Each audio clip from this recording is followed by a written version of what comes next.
So I wanted to start in 2017. You're a New York Times staff reporter, and you break this story about a secret Pentagon operation that is investigating UFOs. And the reason I want to start in 2017 is to gain a better understanding for how things have changed so much. In 2021, there's probably not a mainstream publication that hasn't scratched the surface, at least about UFO investigations and conversations. But what was the climate like in 2016, 2017 in regards to mainstream conversations? Yeah, you're very right to put your finger on that. It was very different. UFOs were still a laughable topic. Members of Congress didn't raise the subject except very carefully and infrequently. Mainstream publications, many of them wouldn't touch the subject, or when they did, it was very snarky, the way the New York Times often did historically. So it was a very different era, especially now that the Pentagon has basically confirmed the physical existence of UFOs. Where does this shift happen? Was it a specific moment? Was your story a pivotal, a measurable moment that sparked this? Or is it just a inevitable momentum? Where do you think this change happened? Because it seems pretty rapid in the past few years. Yeah, it was. Well, a little of both. Look, we at the New York Times has been given a lot of credit for changing the paradigm, and I'm happy to accept that and acknowledge that. And I think we did play an important part. But there was a lot of other things going on historically.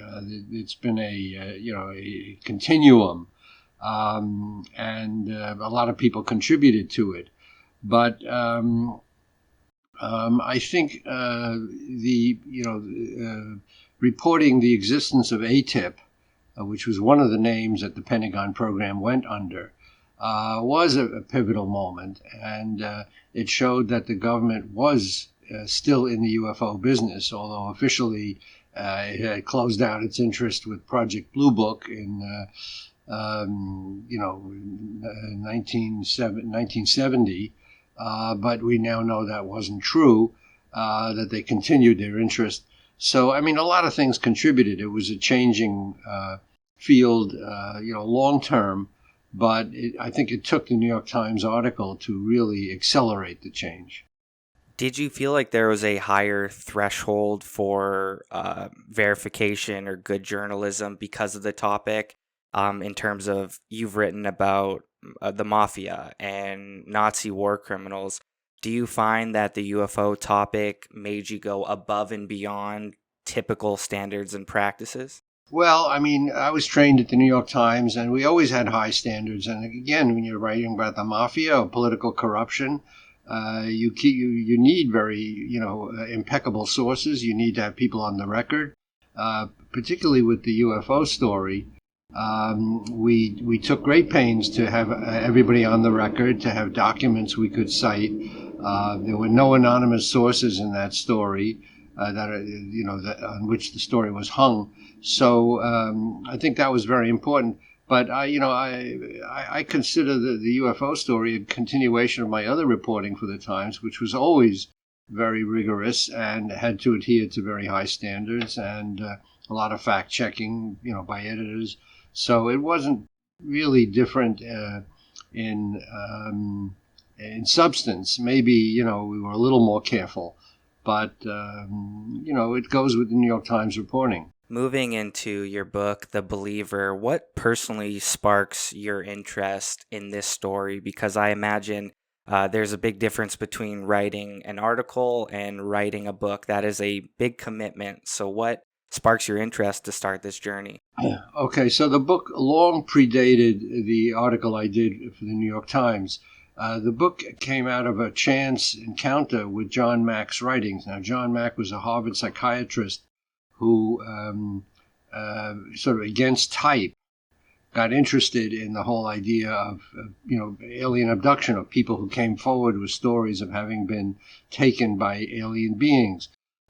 This was not his regular fare as a Harvard psychiatrist. He had been very well grounded in earthly causes, anti-nuclear weapons, peace in the Middle East.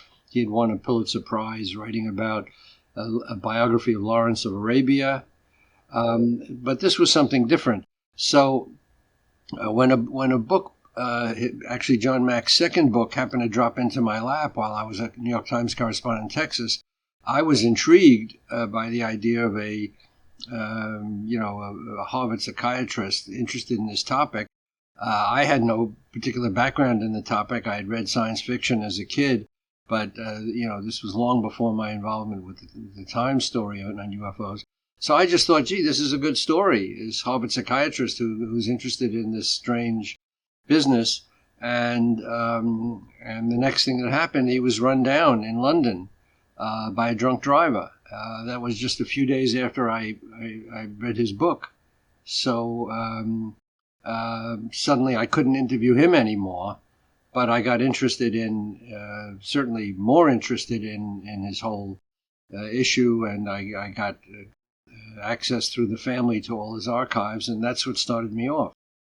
Let's go wide with Dr. John Mack, and what was his big moment or his spark of inspiration to pivot in this direction? Because that also seems like a dramatic pivot from his career up until that moment. It was. I mean, he grew up in a very conventional German Jewish household, no supernatural beliefs in the family, really, not even very religious. They didn't really observe Jewish, ritual.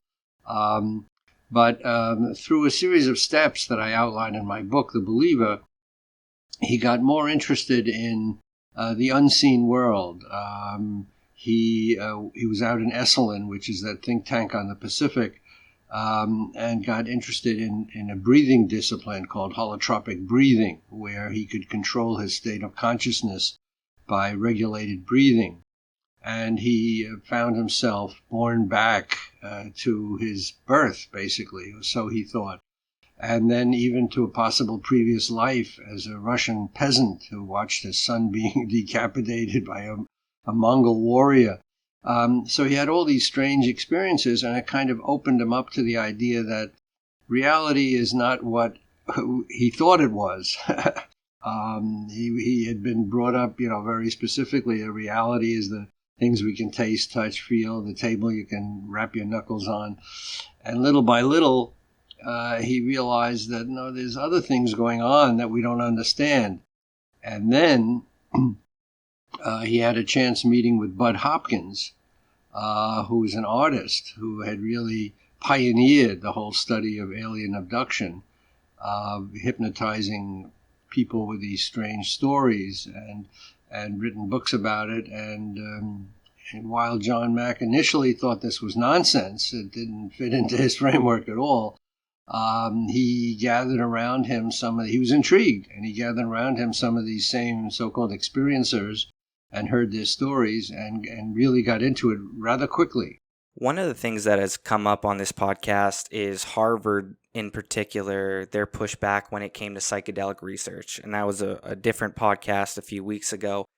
I guess I'm kind of curious about Harvard's history of pushbacks. Maybe this is all established universities at the time. They were pushing back on cutting edge conversations or fringe conversations. But in this particular moment, at what point does Harvard step in and give him serious pushback? And what was Harvard's state at that time? Well, again, as I sort of trace this in my book, Harvard really was no stranger to anomalous research. I mean, William James, the father of psychology, gave some celebrated lectures at Harvard 100 years before John Mack, where he talked about his interest in seances and the spirit world. He was a very freewheeling researcher, interested in ghosts and, as I said, visitations from beyond the grave.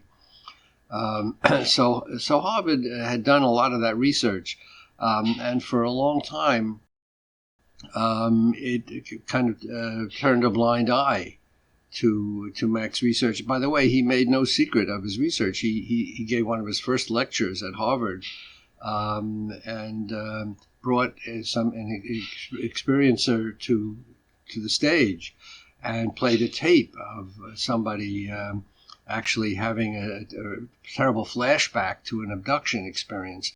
So he made no secret of it, but for a while Harvard kind of just accepted it.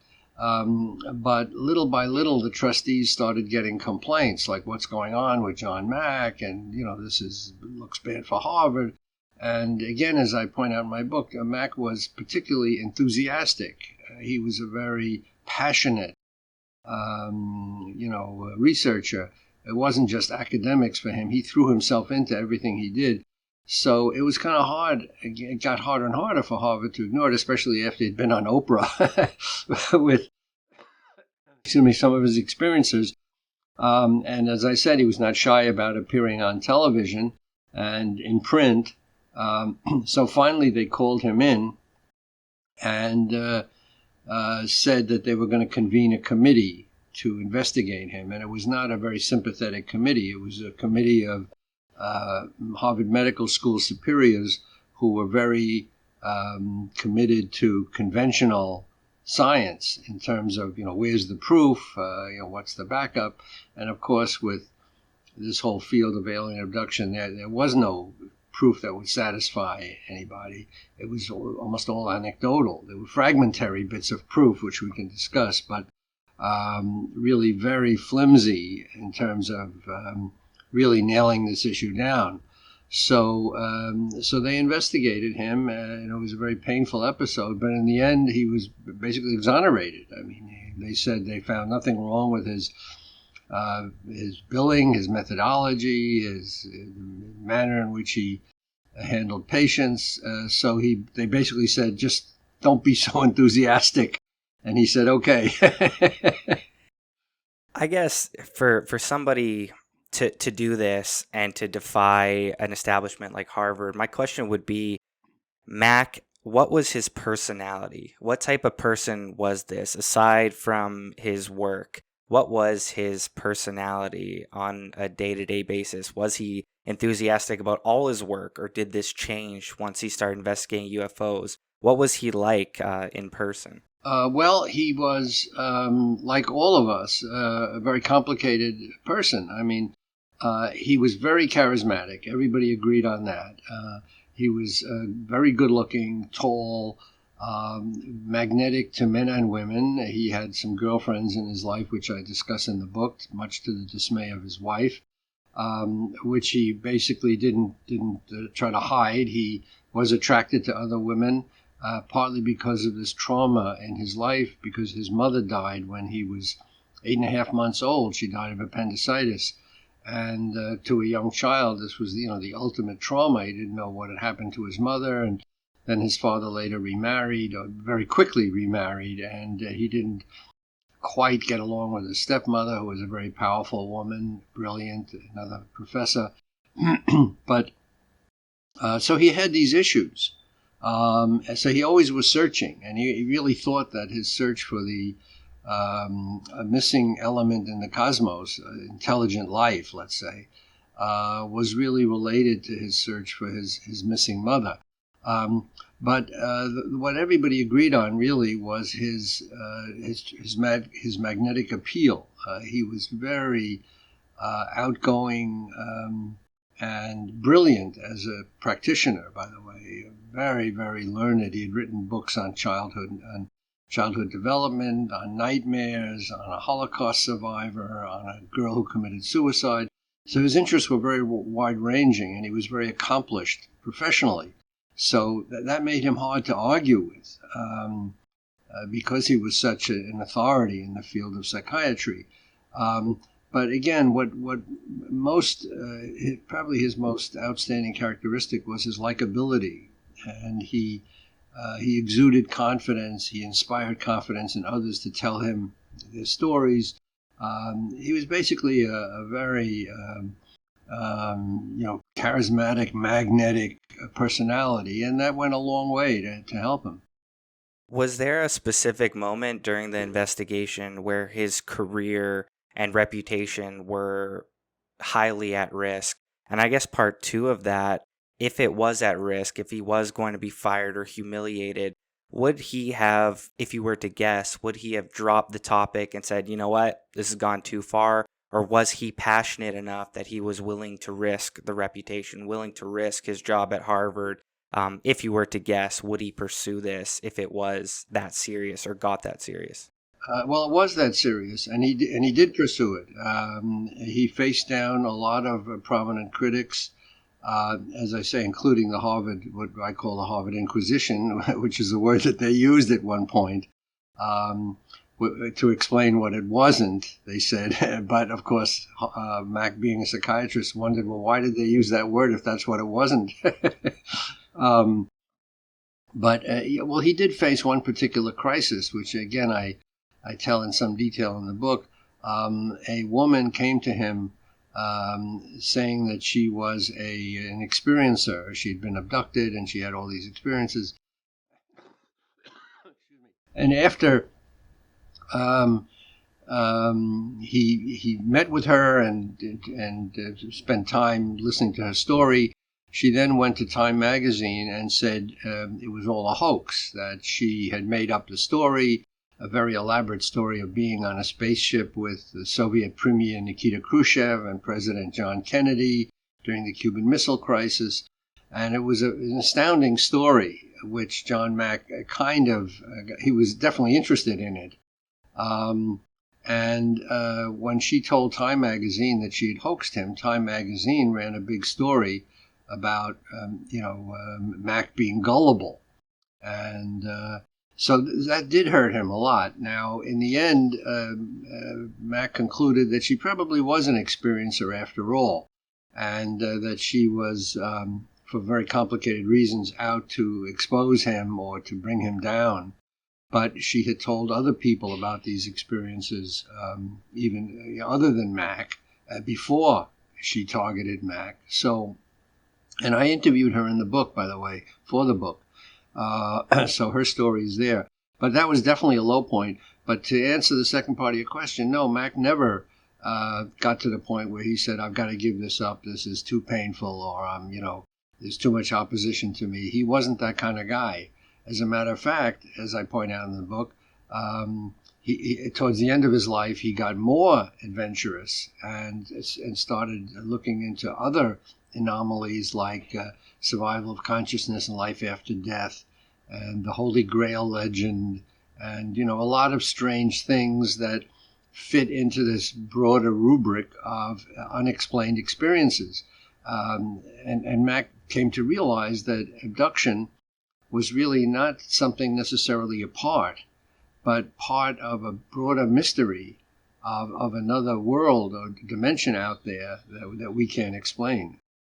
It's pretty interesting as I learn about this story. He's had such a wild life, and obviously there are some incredible moments, but something that was just fascinating is the person that is willing to persevere throughout humiliation and losing a job at the most prestigious university. It's very interesting, that type of person that's willing to keep going in a way that almost is the standout trait of the story to me. Somebody that just says, we're just going to keep going right to the end. Yeah. Well, he had tremendous confidence, and Bud Hopkins actually thought that was the key to his whole character, that he, despite this trauma in his life and that he was always searching for the missing mother, he was born with great confidence, with a great sense of self-confidence, which his parents instilled in his father and stepmother instilled in him. His father was a professor at City College, an English professor, when I happened to go there. And I knew his father as a great professor of English, a great scholar. I didn't know that he had a son named John Mack, who would end up taking 16 years of my life later on. But his father and his stepmother imbued in him this confidence, which really did help him, and gave him the strength to persevere even in the face of all these setbacks. Aside from the Time article specifically, during the research, is there a specific moment that you would classify as his biggest professional error, his biggest professional mistake, aside from the Time article? as I also say in the book, I think he jumped into the whole issue a little too quickly. He jumped into it publicly. He had this someone at Esalen, where he had gone for the breathing discipline, told him about Bud Hopkins, an artist who was investigating the strange business of alien abduction. And Mack sort of blew her off and said, it sounds crazy. Then something serendipitous, synchronistic, however you want to call it, made him. He happened to be in New York, and he called Bud Hopkins. So he learned about it, this alien abduction business, and as I said, he gathered his own group of experiences around him.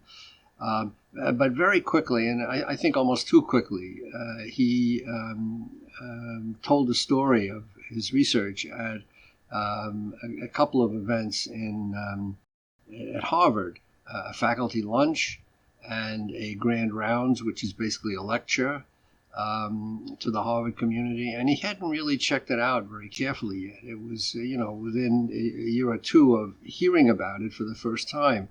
So I think in retrospect, that was probably a mistake. And he was faulted later in his career for not publishing peer-reviewed material about his research. Now, he had a good answer to that. He said he tried and he was rejected.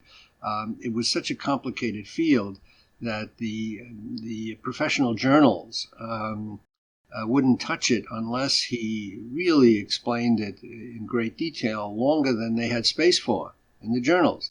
So they basically, one journal wanted, he handed them 100,000 words, I believe, and it was just a gigantic manuscript, a book basically, and they said, well, cut it down and include more material,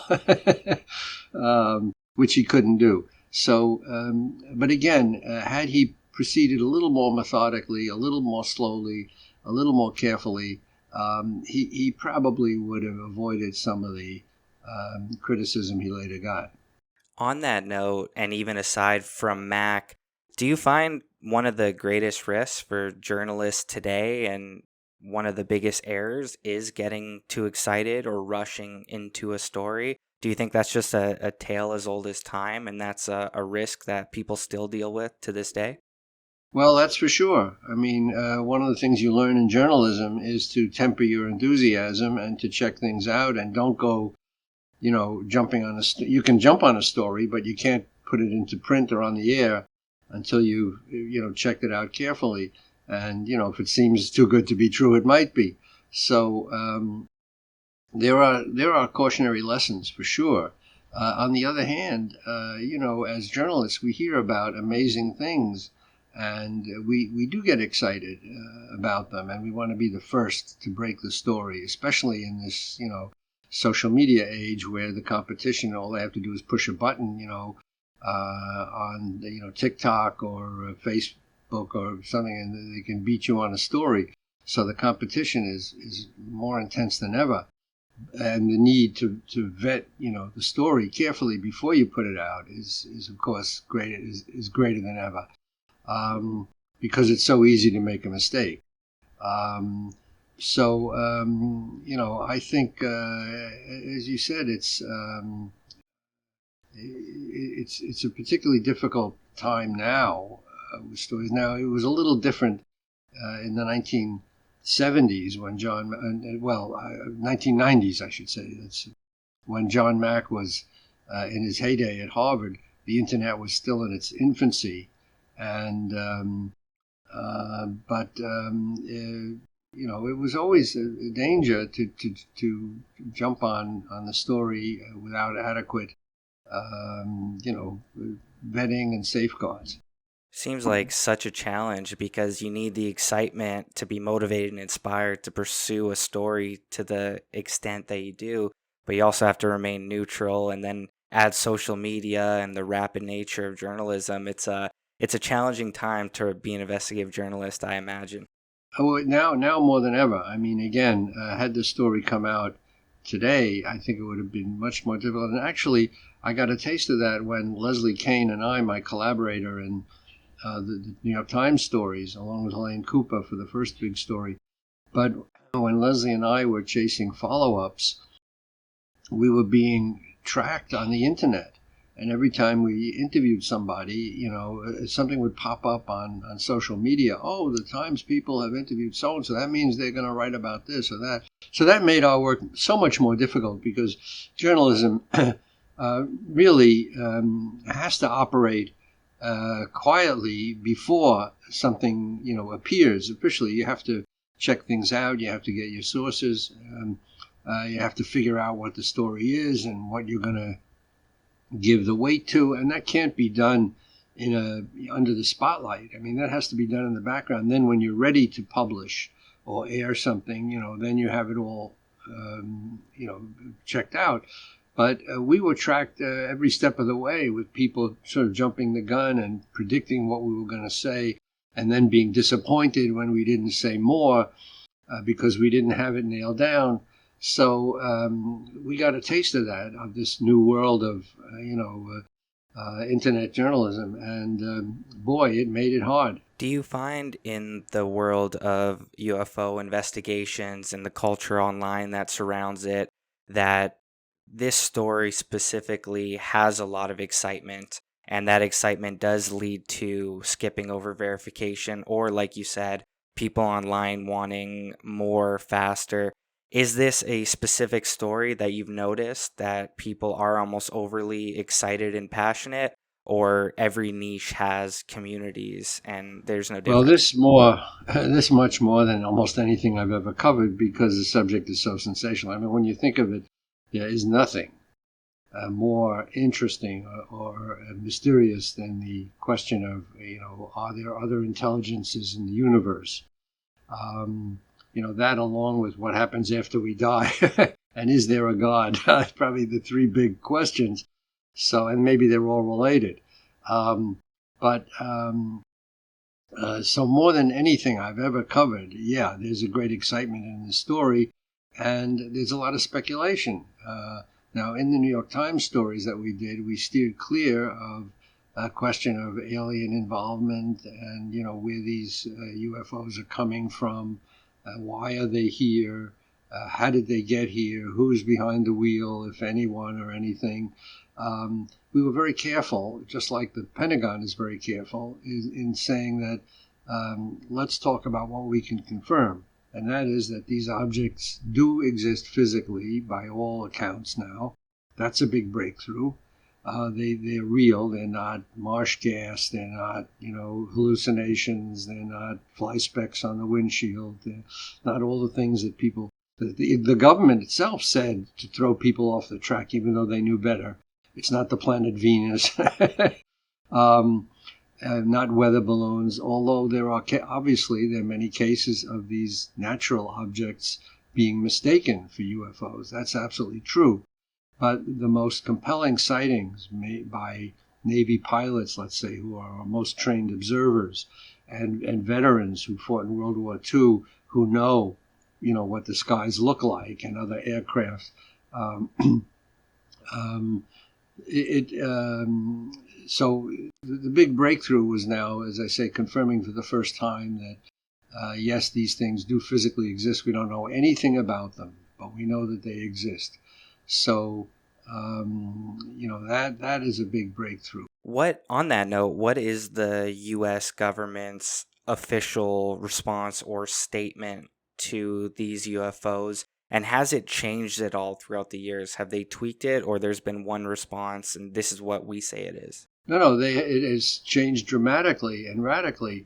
In the June 25th UAP task force, by the way, the government prefers UAP, unidentified aerial phenomena, to the phrase UFOs, because UFOs maybe sounds too spooky.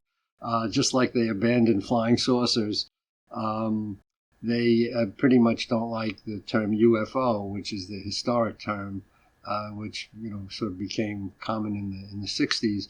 But whatever you call them, the government has completely changed its view. In the report that it put out on June 25th, which was a landmark report, even though it stopped short of saying a lot of things that people wanted the government to say, such as, where these things are coming from and who's running them and all that.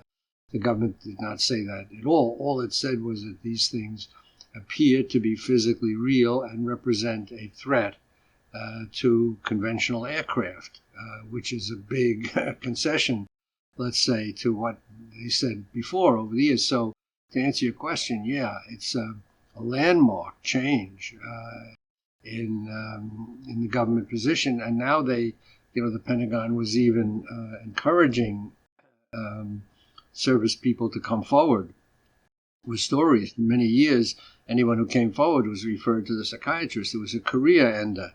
If you said that you were up in a fighter jet and you saw, something strange that flew circles around you or appeared and disappeared and plunged into the water. By the way, these things do seem to go into the water and out of the water, which no one understands. But if you reported that, you were jeopardizing your military career. Well, now, officially, the Navy and a little later the Air Force has said, we encourage you to come forward with your reports and make an official report. And these reports are particularly compelling, as I say, because these are our most highly trained observers. These are people who, the recipient of millions of dollars worth of high-level technological training. They're not mentally ill. They've been screened. So when they report something, and it's not just anecdotal accounts by human witnesses, it's also stuff caught on radar and thermal imaging devices. So they have instrumentation confirmation as well. When it comes to secret technology or an explanation that this is foreign technology, is that an official explanation? Has that been used? And I guess part two of that question, how do you feel about that being kind of an explanation that you hear online that this could be a secret foreign technology? The June 25th Pentagon report did mention 5 possible explanations for these objects. And, the report sort of runs through the possibilities. One is that then, naturally occurring phenomenon like ice crystals, or that they are mistaken weather balloons or aircraft, let's say, or whether they are foreign technology by our adversaries, Russian and Chinese particularly, or whether it's our own secret technology that was trotted out by the military and not acknowledged. And one by one, all these possibilities are basically, discounted. And the most compelling of these is that this is secret technology by our adversaries, because in the end, the people that the New York Times that we interviewed are unanimous in saying they are not aware of any earthly country power that has technology like this that can fly, at hypersonic, super hypersonic speeds, that can operate underwater as well as in the atmosphere, that can become visible, that has no visible means of propulsion, no, aerial surfaces like wings or tail. And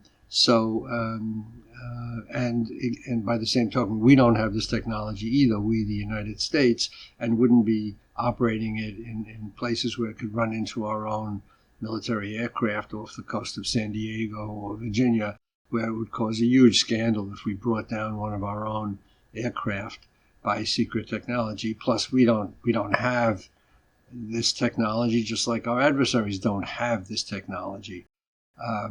So one by one, all these other explanations were discounted until the report said there was one left, which was other. That was a big, category, other. And other was that these things are unknown, but they are not earthly, and but they exist physically. Wow. So your book, The Believer, the link is in our description. I am very fascinated by the personality and the person Mack, for him to do what he did. And because I asked you what his biggest mistake was professionally, I want to wrap up with a final question that is, what is his brightest moment professionally? What, in your opinion, was his biggest or greatest accomplishment professionally as we wrap up? I think that he took this subject out of the shadows. He took on an extremely controversial topic, which is alien beings abducting humans. He studied it scientifically to the best of his ability, which is, of course, short of ultimate scientific proof because there is no instrumentation that has captured any of these abductions or encounters.